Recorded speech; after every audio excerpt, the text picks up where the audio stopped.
I understand that India is the birthplace of Buddhism. Why then is less than 1% of the population of India Buddhist? I hope there's no Indians here. This is an important question, for those who are interested in, what is it? I don't know, history or whatever. I would say there are a lot of different reasons. One important reason is, like Jainism, Buddhism is very, very, first of all, it's a bit like this. Buddhism in its, heyday, maybe heyday is not the right word. Initially, in the beginning, during the, let's say, Nalanda University time, like we are talking about 6th century, 5th century, 6th century, 7th century, so-called Buddhism, which we now, by the way, I need to tell you this, there is no word such as Buddhism or Hinduism.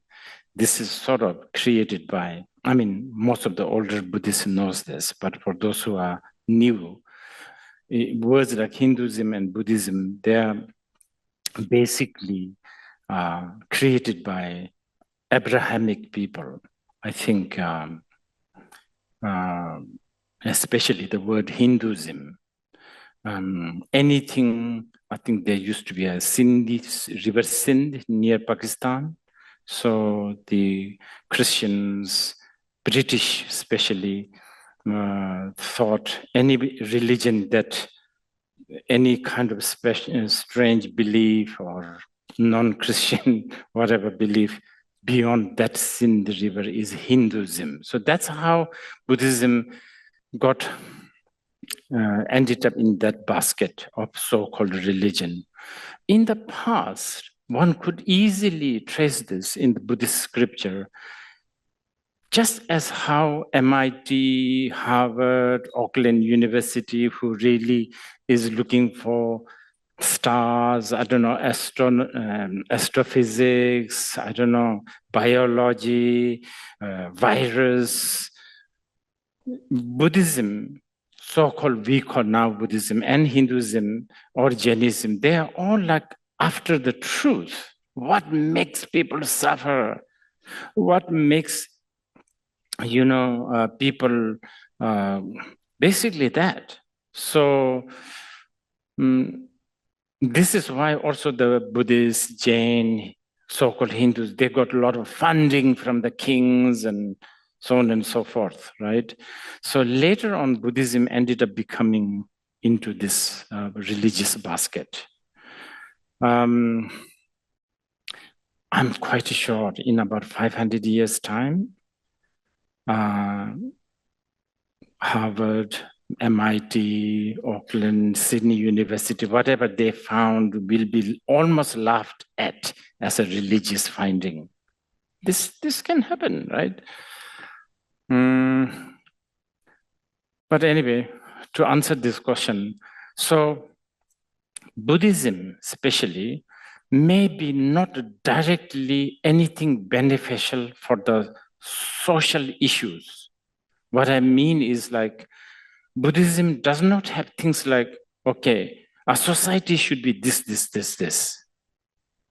If somebody breaks this code of conduct, then they should be punished this way. Or if somebody does good, they should be rewarded that way. Stuff like this, Buddhists don't really have.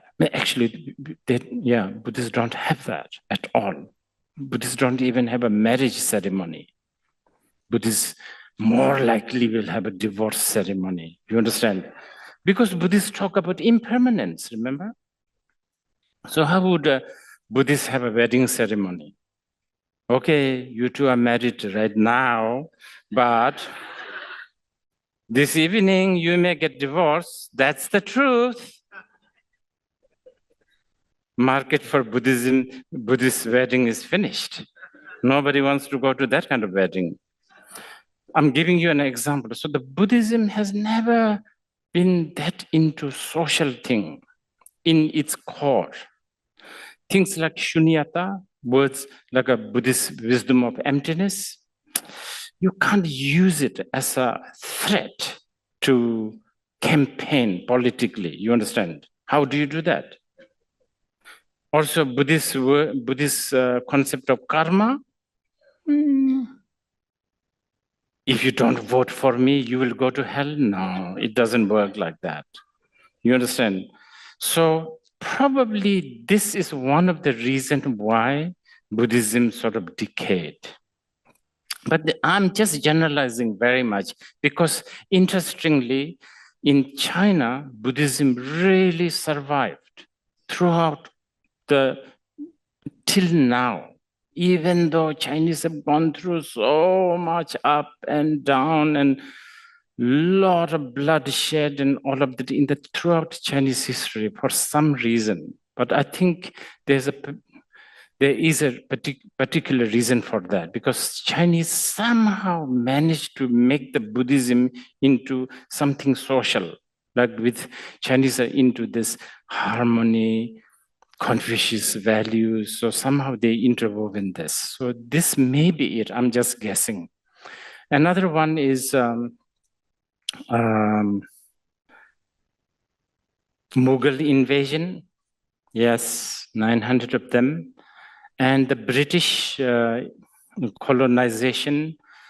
But interestingly, the British colonial also are responsible for discovering places like Bodh Gaya. You know, I forgot this English, the name of this English guy. Anyway, so there's that. And then I think there was also a politically motivated Hindu may have some, what do you call it, a reason why there was, oh yeah, I'm forgetting a big one. A big reason why Buddhism is not less than 1% of Indians are less Buddhist is because India has so much choice of gods. There's something like there's about 1,400,000,000 Indians, and for each Indian, I think they can get about a few thousand gods, something like that. I don't know, you can Google it, but there's so much. So it's not that mainstream, so to speak. So this is just a very generalized answer. Please, I think it's an interesting question. I have always wondered this one. It is sort of coming back in small pockets, but I don't know whether I should be happy about that or whether I should be wary about this. Because the way it is coming back is also, there's a lot of, let's put this way, Buddhism presented it like a shallow swimming pool. You know, you don't know how to swim, you want to swim. So I built lots of shallow swimming pool where you will never sink. So there's a lot of this mindfulness business, which is shallow swimming pool. Now, suddenly, if you want to really swim in the ocean or the river, there's a problem. So there's a lot of that, okay? I hope I answered that one, I don't know.